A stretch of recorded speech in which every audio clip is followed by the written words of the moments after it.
আমাদের অনন্য স্টোরি সকল প্রকার পার্ট গল্প দেখতে আমাদের চ্যানেলটি সাবস্ক্রাইব করে পাশে থাকা বেল আইকনটিতে ক্লিক করে অল নোটিফিকেশন অন করে দিন। মুখোমুখি সংঘর্ষ হওয়ার লক্ষণ। দুপাশ দুটো হায়না বসে আছে। পান থেকে চুন খসলেই অতর্কিত আক্রমণ হওয়ার সম্ভাবনা বেশি। মিস্টার হুয়াং চ্যাং ডায়মন্ড চেক করছে। কায়েস রহমান অন্য নাম কেয়ার। রবি চেক করছে সুনিপুণতার সাথে। হুয়াং চ্যাংয়ের ছবি এক্সচেঞ্জ হবে কায়েসের ডায়মন্ডের সাথে। হঠাৎ ইয়াংচ্যাং চেয়ারে লাথি মেরে উঠতে দাঁড়িয়ে ওকে পিস্তলটাকে আর এক মাথায় ধরল। কে আর প্রস্তুত ছিল এই আক্রমণের জন্য, তাই তো সে নীরব বসে আছে আয়েশি ভঙ্গিতে। আজ মেয়েগুলোকে কাজে লাগানোর শেষ দিন, কিন্তু হুয়াং চ্যাং কথা রাখেনি।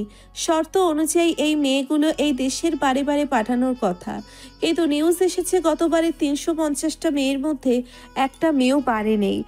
বাঙালির জায়গায় সেখানে আফ্রিকান মেয়েদের পাওয়া গিয়েছে, তাই বাঙালি মেয়েগুলো কোথায় সেই খোঁজেই কে আর ফ্রান্সে এসেছে। এখন ডায়মন্ড আর রুবি দুটোই সীমান্তর দখলে। হুয়াং চ্যাংয়ের পেট বরাবর লাথি মেরে ক্লাব থেকে বের হয়ে যায় কে আর। বাকি দিনটা ওর লোকেরা সামলে নিবে। আসলাম, মেয়েগুলো কোথায়? ভাইজান কিছু পাইছি, ওদের উদ্ধার করছি। আর বাকিগুলো কি হলো? বস, অগ কিডনি চোখ সহ অনেক অঙ্গ সালাম মা দা ও বেইসা দিছে করা দামে। আমি আরো একটা কথা শুনছি। কি? হারামজাদা মাইয়াগো শরীর দিয়ে কি জানি পারফিউম বানানোর ধান্দায় আছে। লাভ কেমন এই বিজনেসে? আসলাম বিস্মিত হয়ে ভাইজানের দিকে চেয়ে আছে। এই লোক কি এবার এই বিজনেসও করবে? এতটা হিংস্র তো এখনো হয় নাই যতদূর জানি। আসলামের নিরাপত্তা দেখে চেঁচিয়ে উঠল কায়েস। কিছু জিজ্ঞেস করেছি? ভাইজান আমি জানি না, আমার বাপের জন্মে শুনি নাই মাইয়াগোর শরীর দিয়ে পারফিউম বানায়। আমিও শুনি নাই, একটা মুভিতে দেখেছিলাম। এখন তো দেখি এই শালা বুদ্ধি কাজে লাগায় ফেলছে। আচ্ছা, আমরা পিছিয়ে থাকবো কেন বলতো? ভাইজান আপনি কি হাসাই বিজনেস করবেন? কালকে থেকে বাংলাদেশের আনাচ কানাচ আরও ছাপ্পা মার। মেয়ে লাগবে আমার, অনেক মেয়ে। আসলাম অবাক মানে চেয়ে আছে, আর মনে মনে ভাবছে এই লোক যতটা সহজ ভাবছি তার চেয়ে লক্ষ গুণ বিপজ্জনক। যমরাজ একটা গাড়ি একটা বিল পাশবহুল হোটেলের সামনে দাঁড়িয়ে পড়ে। আসলাম। জি ভাইজান। ক্রিশ্চিয়ানাকে রুমে পাঠা। ওকে বস। ক্রিশ্চিয়ানা বয়সটা 26-এর কোটায়। ধবধবে ফর্সা, তিমির কালো কার্লি চুল, টানা টানা নীল মণিয়ের চোখ, ফিট অ্যান্ড হেলদি বডি। ভাইজানের ব্রাতের সঙ্গী, ফ্রান্সের বিখ্যাত মডেল। এই মেয়ে ভাইজানের প্রেমে মজেছে। এখানকার বিখ্যাত পুরুষ মডেলরাও ওর কাছে পাত্তা পায় না, সেখানে এই বাংলাদেশি ছেলের মধ্যে কি পেল কে জানি।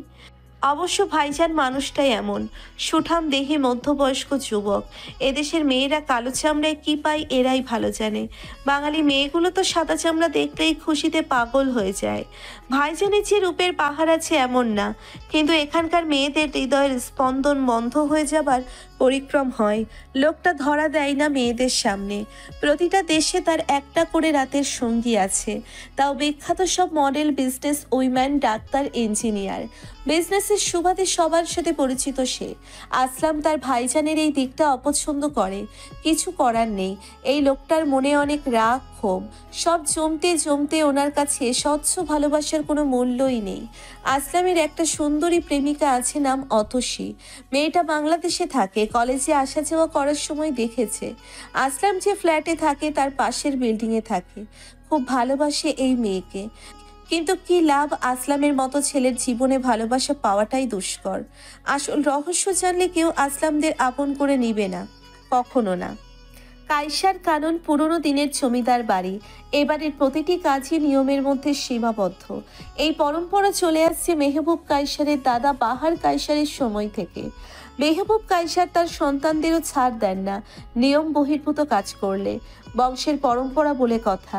তার মতে তার সবচেয়ে অবাধ্য সন্তান হচ্ছে সীমান্ত কায়সার। না সালাম না দোয়া, কোনো নিয়মই এই ছেলে মানে না।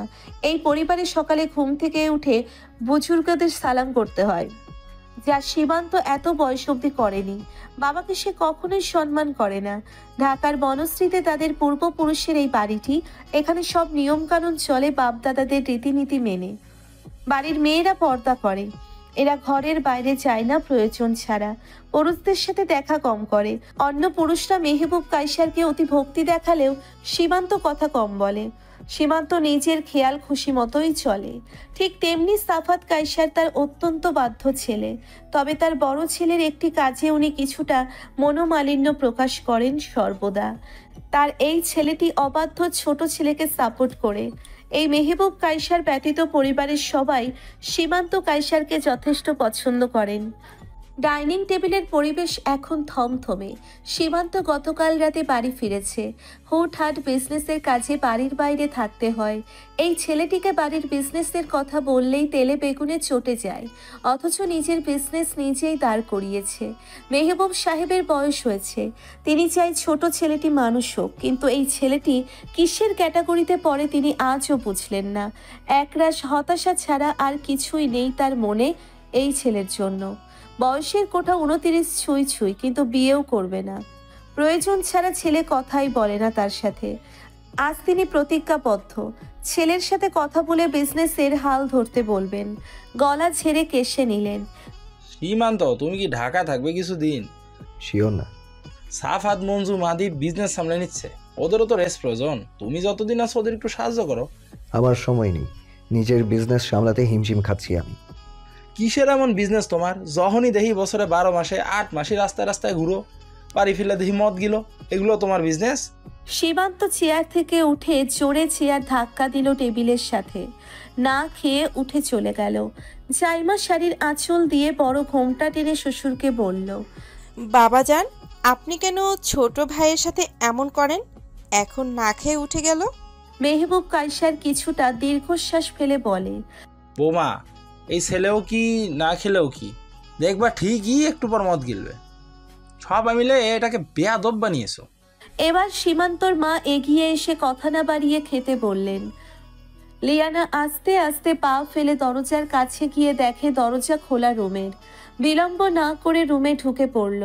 ঢুকে দেখে সীমান্ত বারান্দায় বসে সিগারেট টানছে। সেদিকে পা বাড়িয়ে সীমান্তের কাছে গিয়ে দাঁড়ালো। লিয়ানা সাফাতের মেয়ে, এবার 10ম শ্রেণীতে পড়ছে।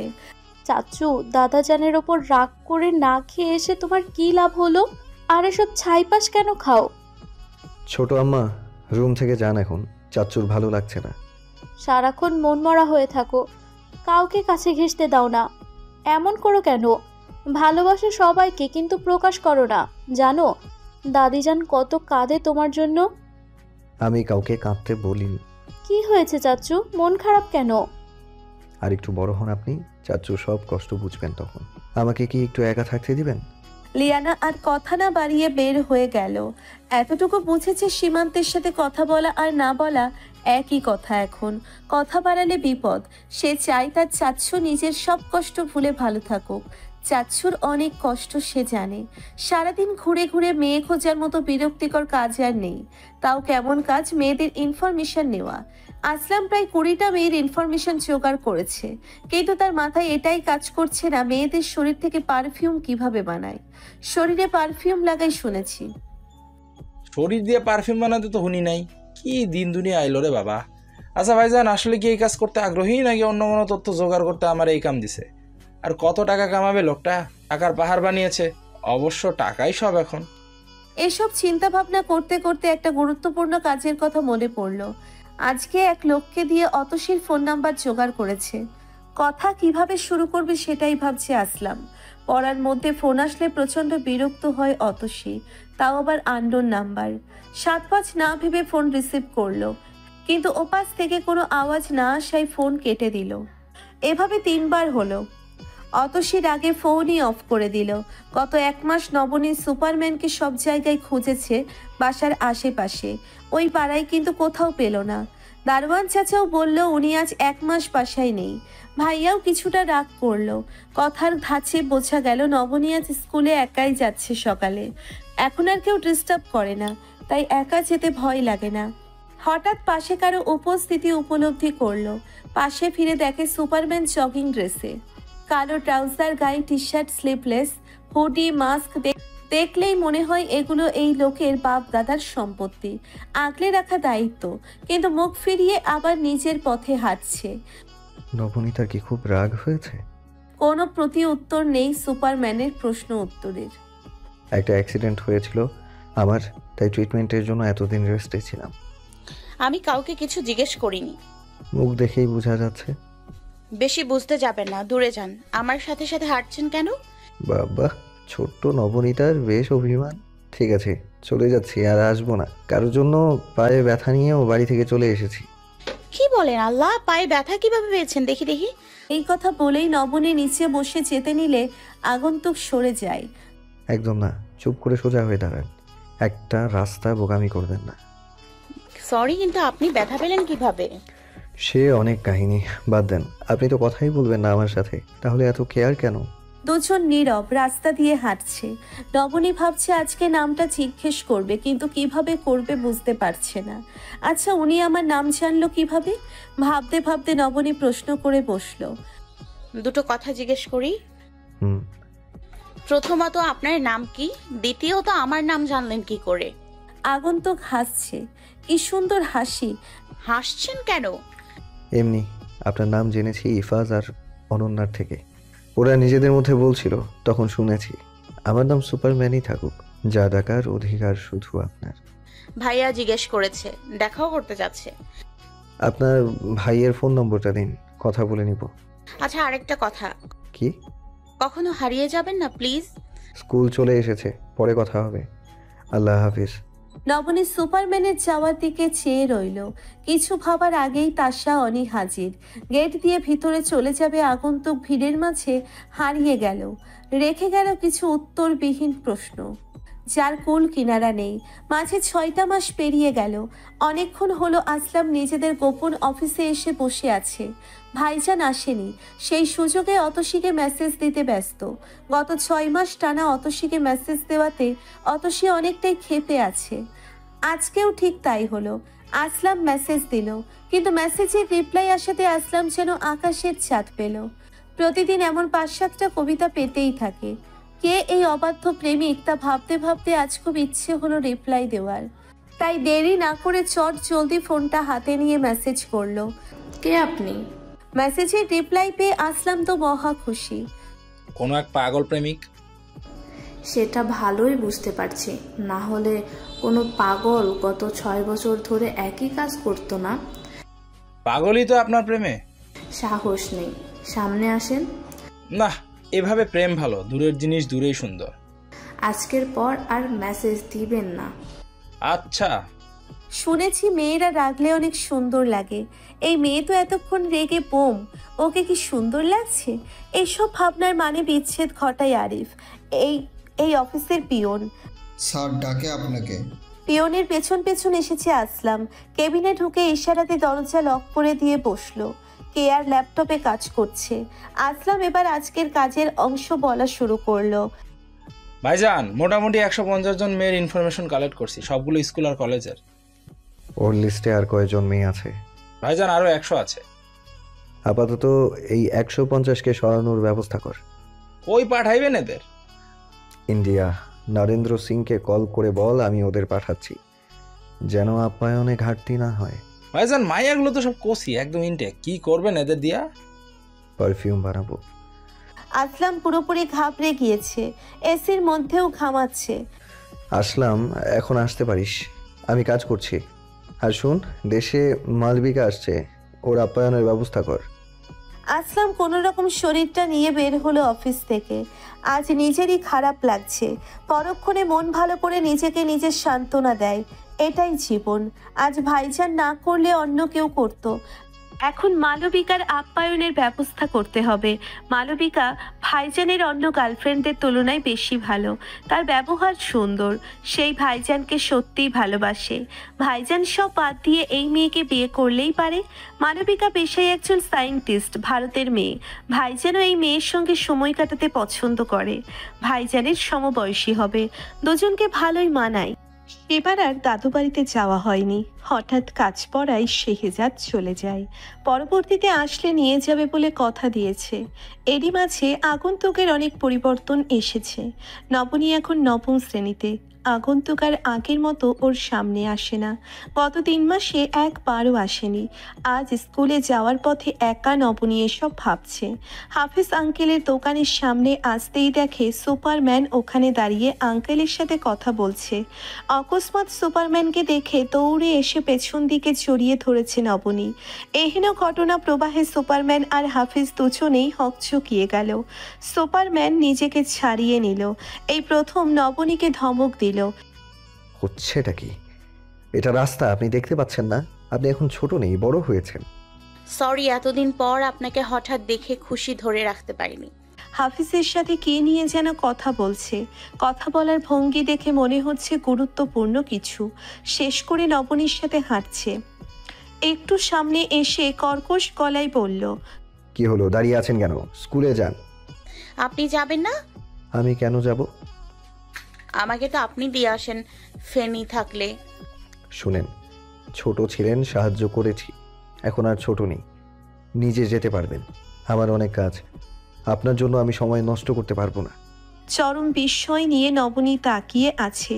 এ যেন অচেনা কেউ। এরূপ আচরণের হেতু খুঁজে পাচ্ছে না নবনী। এভাবে কথা বলছেন কেন? গত 3 মাস কোথায় ছিলেন? আপনাকে আমি অনেক খুঁজেছি। আশ্চর্য, আপনি আমাকে খুঁজবেন কেন? আমার কি কোনো কাজ থাকতে পারে না? আপনাকে কি জানিয়ে সব কাজ করতে হবে? কোথায় গিয়েছি, কি খেয়েছি, কোথায় ঘুমাবো? নবনীর মুখ দিয়ে আর কথা বের হলো না।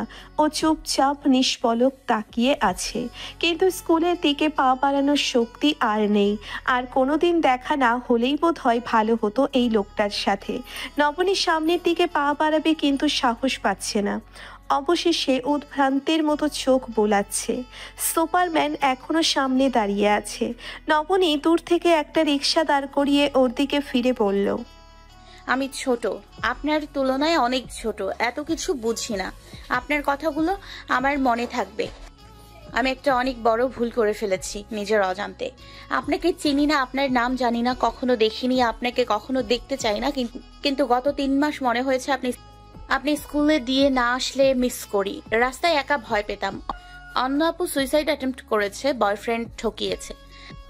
আপনাকে খুঁজছিলাম, এই খবর শোনাবো, তাই আপনাকে বেস্ট ফ্রেন্ড ভাবতাম। আমি আর কখনো আপনার সাথে কথা বলবো না, দেখলেও মুখ ফিরিয়ে চলে যাব। লাস্ট একটা রিকোয়েস্ট করি, আমাকে একবার শক্ত করে জড়িয়ে ধরবেন। অন্তত এতটুকু যেন আমার মাথায় থাকে যে আমার মাথার উপর একটা সুরক্ষা স্তর ছিল, আমার একটা ছায়া ছিল, তাকে নিয়ে আমি কখনো খারাপ ভাবতে না পারি। একবার ধরেন, সকালবেলা রাস্তায় কেউ দেখবে না। খারাপ অনুরোধ না এটা, আপনার ব্যবহার আমাকে কষ্ট দিচ্ছে। স্কুলে যান, আমি আপনার মতো টিনেজার না যে যখন তখন জড়িয়ে ধরবো। নবনী আর কথা বাড়ায়নি। সামনে রিক্সাতে উঠে বাসার উদ্দেশ্যে রওনা হয়। এই মুহূর্তে ওর মনে হচ্ছে স্কুলে যাওয়া ঠিক হবে না। সোজা রিক্সা নিয়ে বাসায় এসেছে। বাসায় রিনা ছিল। ওর আম্মু, পাপা, দাদু বাড়িতে গিয়েছে আজকে 2 দিন। বাসায় এসে রুমে দরজা লাগিয়ে বেডের সাথে পিঠ লাগিয়ে বসেছে। হাঁটুর উপর মাথা লাগিয়ে চড়ে চড়ে চিৎকার দিয়ে কাঁদছে। এই অনুভূতি একদম ভালো না। আমার ওই অচেনা লোকের জন্য এমন অনুভূতি একদম ভালো লাগছে না। একটি বার জড়িয়ে ধরতো, কষ্ট হচ্ছে, খুব কষ্ট হচ্ছে। গত 1 বছর তো আমি তার কোনো ক্ষতি করিনি, এমন ব্যবহার কেন করলো? দৌড়ে গিয়ে আলমারি থেকে একটা হুডি নামিয়ে জড়িয়ে ধরলো। শীতের দিনে সন্ধ্যায় বাসায় ফেরার সময় ঠান্ডা লাগছিল দেখে পরিয়ে দিয়েছিল সুপারম্যান। হুডিটা জড়িয়ে ধরে ফ্লোরেই ঘুমিয়ে পড়ল নবনী। কাঁদতে কাঁদতে নাক টেনে বলল, আর কখনো আপনার সামনে যাব না, আর কখনো কথাও বলবো না আপনার সাথে। আপনি কেন এমন করলেন? জহিরকে ডাকলো আগন্তুক। যা করার সব দ্রুত করতে হবে। জহির, আমি দেশের বাইরে চলে যাচ্ছি, এই ফ্ল্যাটটা ছেড়ে দিব, তুমি আলাদা ফ্ল্যাটে উঠে যাও। জহির বিস্মিত হলো। স্যার, কি বললেন এগুলো? কোনে যাবেন আপনি? আর আপনি গেলে ম্যাডামের কি হবে? আগন্তুক হাসলো। ম্যাডামকে না হয় চোখে চোখে রাখো স্যারের জন্য, আমাকে খবর দিও, আমি নিজ থেকে যোগাযোগ করব। আর আমার কোনো ইনফরমেশন কখনো কাউকে বলবে না। Okay sir. রুমে ঢুকে দরজা লাগিয়ে চুপচাপ শুয়ে পড়ল খাটে আগন্তুক। কপালে হাত রেখে ভাবতে লাগলো, আজকে পিচ্ছিটাকে বেশি আঘাত করা হয়েছে। এছাড়া উপায় ছিল না। কাজ থেকে মনোযোগ ছুটে যাচ্ছে। আমি এখানে থাকা মানে শেহজাদের কাছে ধরা পড়া। তবে যা পেয়েছি তা পেয়ে গিয়েছি। হয়তো আর কখনো আপনার সাথে দেখা হবে না নবনীতা।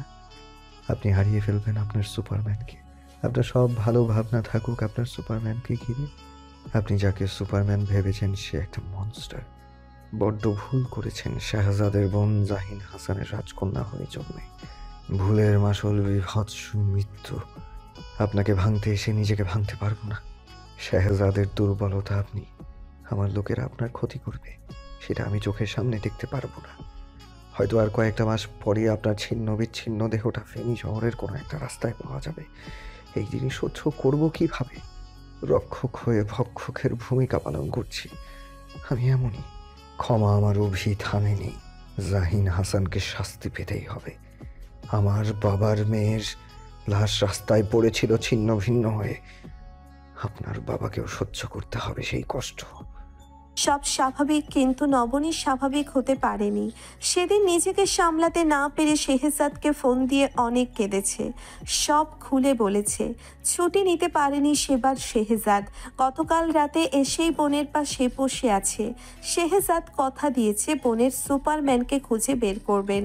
তাই পরদিন বিকালে ভাই বোন বের হয়েছে সুপারম্যানের বাসার উদ্দেশ্যে। বাসার কাছে গিয়ে শুনে 1 মাস আগে ওরা বাসা ছেড়ে দিয়েছে। উনি বিদেশ চলে গিয়েছে, আর কখনো দেশে আসবে না। যোগাযোগের কোনো পথ খোলা রাখেনি। কোনো ফোন নাম্বার, ছবি, কোনো পরিচয়পত্র কিছুই ছিল না। হাফিজ আঙ্কেলের কাছে গেলে আঙ্কেলও একই কথা বলল। কিছু মুহূর্তের জন্য নবনী ভাইয়ের মুখের দিকে তাকিয়েছিল। ভাই ওকে ওর পছন্দের রেস্টুরেন্টে নিয়ে গেল। মুখোমুখি ভাই বোন বসে আছে। সহসা নবনী ভাইকে জিজ্ঞেস করলো, ভাইয়া, আমি ওনাকে চিনি না, দেখিও নি, তাও 1 বছর উনি সবসময় আমার পাশে ছিলেন। আমার এত কষ্ট কেন লাগছে? শেহজাদ কখনো অন্যায়কে প্রশ্রয় দেয়নি, বোনকেও সব সময় চোখে চোখে রেখেছে। সামনে আসেনি, আগন্তুককে আড়াল থেকেও দেখেছে, কিন্তু কখনো এটা নিয়ে 2 কথা বাড়ায়নি। কেন যেন ওর নিজেরও একটা বিশ্বাস জন্মেছিল সুপারম্যানের উপর। বোন বড় হচ্ছে, এখন তাকে ইমোশনের সাথে পরিচয় করানো প্রয়োজন, সাথে প্রয়োজন ঠিক বেঠিকের সাথে পরিচয় করানোর। নিতু, ভাইয়া কিছু কথা বলি, মনোযোগ দিয়ে শোন। তুই নিজের অজান্তে সুপারম্যানকে ভালোবেসে ফেলেছিস, আর তার চেয়ে বড় কথা, তুই তাকে তোর নিজের করে ভাবা শুরু করেছিলি। তোর খারাপ লাগাটা এজন্যই বেড়েছে বোন। ভাইয়া জানো, আমার দম আটকে আসছে এটা ভাবলেই যে আমি তাকে আর কখনো দেখতে পাবো না, আর কখনো আমাকে স্কুলে দিয়ে আসবে না। কিছু মানুষ লাইফে ব্লেসিংস থাকে, তারা হুট করে আসে, আবার হুট করে চলে যায়। এখন এসব ভেবে আর মন খারাপ করিস না। বাসায় যেতে হবে, আম্মু দেখলে সন্দেহ করবে। পড়াশোনায় মনোযোগ দে। আমি এতদিন তোর সব সহ্য করে বেস্ট ফ্রেন্ড ছিলাম তোর। এবার রেজাল্ট খারাপ করলে কিন্তু রেগে যাব বলে দিলাম। 2 ভাই বোনের কথার মাঝে কেটে গেল সময়। অনেকক্ষণ ধরে সালুক সংশ্লেষ পড়েই যাচ্ছে, মাথায় ঢুকছে না। কাল স্যার পড়া ধরবে, এছাড়া ক্লাসেও ম্যাডাম টেস্ট নেবে।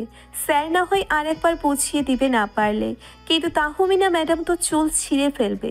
জল্লাদ মহিলা একটা, পড়া না পারলে রাস্তাঘাটেও অপমান করে। দেখতে দেখতে সময় গড়িয়ে যায়। নবনীয় আস্তে আস্তে মনকে বুঝিয়েছে সুপারম্যান আর আসবে না। যে নিজ থেকে হারিয়ে যায় সে ফিরে আসে না, তাকে খুঁজেও লাভ নেই। নবনী পড়া থেকে উঠে পাপার পাশে গিয়ে বসে।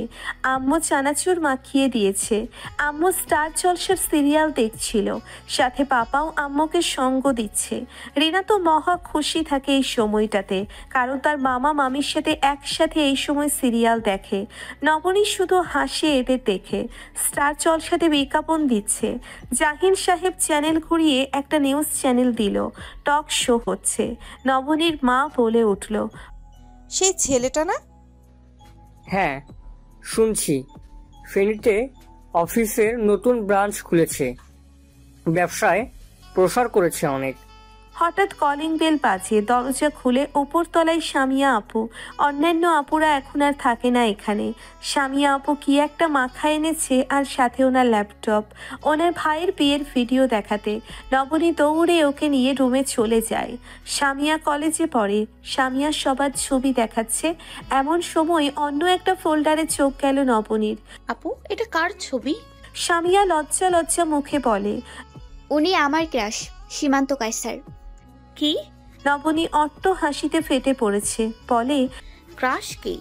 এই মেয়ে, ক্রাশ চিনোস না? যদিও এটা এখন ট্রেন্ডি ওয়ার্ড। ক্রাশ মানে কারো প্রেমে পড়া, কাউকে ভালো লাগা। প্রেমে পড়লে তো বিয়ে করতে হয়, ভালোবাসতে হয়। তুমি ওনাকে বিয়ে করবা? ধুর পাগল, আমি কই পাবো? ওনাকে বিয়ে করতে মেয়েরা ওনার পিছে লাইন লাগায়। এই বুইড়ার পেছনে? চুপ থাক, এটা স্মার্টনেস বুইরা কয়। আর একটু বয়স হলে এরা ভালোবাসতে জানে, আগলে রাখতে জানে। তোমাকে উনি ভালোবাসবে না? ওনার কত ফ্যান। নবনী আবার হাসছে। সামিয়া এবার মন খারাপ না করে বলে, জানো উনি ফেনী আসছে, কলেজে ওনাকে ডাকতে পারি গেস্ট হিসেবে। সামনে কলেজে একটা বিজনেস রিলেটেড প্রোগ্রাম আছে, আমাদের এমপি নাকি নিজে দাওয়াত দিয়েছে ওনাকে। তারপর অনেকক্ষণ কথা বলে সামিয়া চলে যায়। নবনী হঠাৎ মন খারাপ হলো। তাহলে সুপারম্যান কি ওর ক্রাশ? আলমারি থেকে হুডিটা নিয়ে বুকে চড়িয়ে ধরে রাখে। মনে পড়ে যায় প্রাইভেটে যাওয়ার সময় ফুচকা খাওয়ার গল্প। সেদিন সুপারম্যান হুডি পরেনি, একটা সাদা টি শার্ট পরেছে, কালো ট্রাউজার পরে এসেছে। নবনী আগের দিন বলেছিল, এই গরমে হুডি কেন পরেন? চুরি করতে যাবেন নাকি আপনি? উনি হেসেছিল, কিন্তু ঠিকই গেট আপ চেঞ্জ করে এসেছিল। কিন্তু আজও মুখে মাস্ক। প্রাইভেট থেকে আসার পথে নবনী বায়না ধরে ফুচকা খাবে। রাস্তার পাশে দাঁড়িয়ে ফুচকা খেতে গিয়ে নবনীর চোখে পড়ে সুপারম্যানের একটা সাদা চুল। আল্লাহ, সুপারম্যান আপনি তো বুড়া হয়ে যাচ্ছেন। কথার মাঝখানে এমন প্রশ্নে বেচারা তবদা খেয়ে যায়। হেসে উত্তর দেয়, আপনার কি আমাকে টিনেজার মনে হয়? মুখটা তো দেখিনি, কি করে বুঝবো? দেখাবো? না থাক, আপনার মুখ না দেখে সুন্দর চোখগুলোর সাথে কথা বলতেই আমার ভালো লাগে। হাসছে সুপারম্যান, উত্তর দেয়, আমার বয়স আপনার বয়সের দ্বিগুণের চেয়েও বেশি। এরপরেও আপনি এত গোছানো। চতুর্দশীর মুখের হাসিতে মনে উথাল পাথাল ঢেউ ওঠে আগন্তুকের। দুজনেই একসাথে খিলখিল করে হেসে উঠল। কথাগুলো ভেবেই চোখ দিয়ে পড়া উষ্ণ জল মুছে ফেলে নবনী। হুডিটা বুকে ধরে বলে, আরেকবার আসেন, হারিয়ে যেতে দেব না। হোক আপনার বয়স বেশি, আমার কোনো সমস্যা নেই। তিনটে গাড়ি ছুটে চলেছে কলেজের দিকে। কলেজ আজ খুব সুন্দরভাবে সাজানো। বিভিন্ন কলেজে এখন বিভিন্ন ফেস্ট করে, তাই সরকারি কলেজও বিজনেস ফেস্ট করেছে। ফেনীর স্বনামধন্য একটি কলেজ, এর চেয়ে বড় কলেজ এখানে নেই। কলেজ মাঠ পুষ্পে পুষ্পারণ্য, বড় বড় ব্যানার লাগানো। অতিথি বরণের জন্য খুব সুন্দর আয়োজন চলছে। সামিয়ার কলেজে নতুন বান্ধবীদের সাথে তেমন ভাব হয়নি, তাই নবনীকে জোর করে নিয়ে যাচ্ছে কলেজ প্রোগ্রামে। আজ সামিয়া শাড়ি পরেছে। নবনীর কাছে এগুলা ন্যাকামি মনে হচ্ছে। সামিয়া আপু, শাড়ি কেন পরেছো? নবনীর প্রশ্নে সামিয়া লজ্জা পাচ্ছে। নবনীর সন্দিহান দৃষ্টিতে সামিয়ার দিকে তাকাচ্ছে। পুনরায় জিজ্ঞেস করলো, তোমার বয়ফ্রেন্ড আসবে? সামিয়া লাজুক লাজুক মুখে বলল, আরে না, আমার স্বপ্নের পুরুষ আসছে আজ প্রধান অতিথি হয়ে। কে তোমার স্বপ্নের পুরুষ? আরে সেদিন তোকে বললাম না, সীমান্ত কায়সার, উনি আসছে প্রধান অতিথি হয়ে। ওরে বাবা, তার জন্য চোখ মুখে এমন উদ্ভট ভঙ্গি করেছো? আজকে তাহলে ওনাকে দুলাভাই বানিয়ে নিয়ে আসবো। তোমার উত্তেজনা দেখে মনে হচ্ছে সব রেডি, শুধু দুজনের কবুল বলা বাকি। ইস, তোর কথা যেন সত্যি হয় বোন। এখানে দাঁড়িয়ে থাকবে গেটের কাছে নাকি ভেতরে নিয়ে যাবে? আমি কিন্তু কলেজ চিনি, আমার অসুবিধা হবে না। অনেকবার পরীক্ষার কেন্দ্র পড়েছে এখানে। সামিয়া নবনীর ছাড়ি খেয়ে সামনে হাঁটা ধরল। ওরা মাঠে গিয়ে প্রথম দিক থেকে কয়েক সারি বাদ দিয়ে বসলো। মোটামুটি সামনেই বসেছে। মাইকে অ্যানাউন্সমেন্ট চলছে, কিছুক্ষণের মধ্যে এমপি মহোদয়, মেয়র, কমিশনার এবং প্রধান অতিথি উপস্থিত হবেন। বলতে বলতে পেছনে ফিরে দেখে ওনাদের আগমনের জয়ধ্বনি বাজছে, ফুল দিয়ে স্বাগত জানানো হচ্ছে। সামিয়া তো আপন মনে হাততালি দিচ্ছে সীমান্ত কায়সারকে দেখে। নবনী অপলক চেয়ে আছে, স্টেজের দিকে উঠে যাচ্ছে। নবনীর হার্টবিট বেড়ে গিয়েছে। এমন কেন লাগছে? এখানে এমন কিছু হচ্ছে যেটা হওয়া উচিত না। স্টেজে বসে সবাই শুভেচ্ছা বক্তব্য দিচ্ছে। সীমান্ত কায়সার স্টেজে ওঠার আগেই শিক্ষার্থীদের চিৎকার একাধারে করতালিতে পুরো কলেজ কেঁপে কেঁপে উঠছে। ওনার চোখে সানগ্লাস।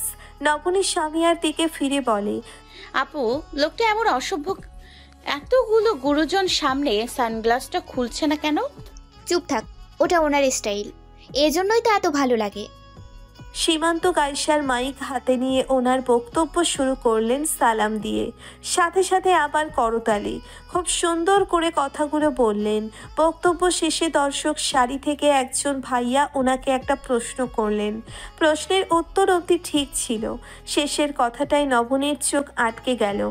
স্যার, আমরাই চাই ব্যবসা করতে, কিন্তু বিনিয়োগের পর্যাপ্ত টাকা না থাকায় রিস্ক নিতে ভয় লাগে।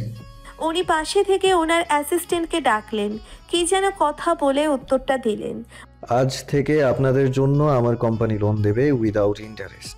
সময় মতো লোনের টাকা পরিশোধ করে দেবেন, কিন্তু সৎ থাকতে হবে। আমার কিন্তু খারাপ রেকর্ড আছে, ওটা জেনে নেবেন কারো কাছ থেকে। আমার সাথে যোগাযোগ করবেন। ভাইটা মুচকি হেসে বললেন, অবশ্যই স্যার, আমি যোগাযোগ করব খুব শীঘ্রই। আপনি তুমি করে বললে খুব খুশি হব। আমি অনেক ছোট আপনার থেকে। আমি সবাইকে আপনি করে বলি, এটাই ভদ্রতা। নবনী মনে মনে হাসলো। আমার সুপারম্যানও আপনি করে বলতো, কিন্তু আজ তার অস্তিত্ব নেই আমার কাছে। সামিয়ার ধাক্কা দেওয়াতে নবনীর ধ্যান ভাঙল। নবনী বিরক্ত হয়ে বলল, সামিয়া আপু, তুমি লোকটাকে নিয়ে বাড়াবাড়ি করছো। এরা টপ ক্লাস বিজনেসম্যান, হুদাই কেন এদের কথা ভাবছো? ওনাদের বক্তব্য তো শেষ, তুমি থাকো, আমি বাসায় যাই, আমার এক্সাম সামনে, স্যারও আসবে। চল, আমিও বের হব। এখানে আর তেমন কিছু নেই নাচ গান ছাড়া। আর সীমান্ত কায়সারও এখন বের হবে। চল, তাড়াতাড়ি চল।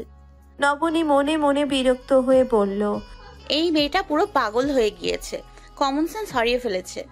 ওরা দুজন গেটের কাছে আসলে দারোয়ান বাধা দেয়। এখন বের হওয়া যাবে না, গেস্ট বের হলে হতে দেবে। তাই একপাশে দাঁড়িয়ে অপেক্ষা করছিল। সামনে তাকিয়ে দেখে এমপি, প্রিন্সিপাল, মেয়র এবং সীমান্ত কায়সারকে এগিয়ে দিচ্ছেন। গাড়ির জন্য ওনারা একপাশে দাঁড়িয়ে আছেন। সীমান্ত কায়সার এমপির সাথে দাঁড়িয়ে কথা বলছেন। গেটের কাছে আমরা ছাড়াও কয়েকজন শিক্ষার্থী কথা বলছেন। কথার প্রধান বিষয় সীমান্ত কায়সার, তবে ওনার সৌন্দর্যে মেয়েরা পাগল হয়েছে। ছেলেগুলো ওনার গাড়ি, টাকা এসব নিয়ে গল্প করছিল। ওনার গাড়ি এসে একেবারে নবনীতের মুখোমুখি দাঁড়িয়ে পড়ে। ওনার সাথে থাকা বডিগার্ডরা গাড়ির দরজা খুলে দিল। উনি ওঠার সময় হঠাৎ নবনীতের দিকে তাকালেন। ওনার তাকানো দেখে সামিয়া আপু তো ফিদা। নবনী ভ্রু কুঁচকে গেল। উনি সামনে এগিয়ে আসছে। নবনী মনে মনে ভয় পেয়ে গেল। ওনার আগানো দেখে নবনী আর সামিয়া দুজন দুপাশে ছিটকে গেল। হঠাৎই উনি এমপির দিকে তাকিয়ে বলল,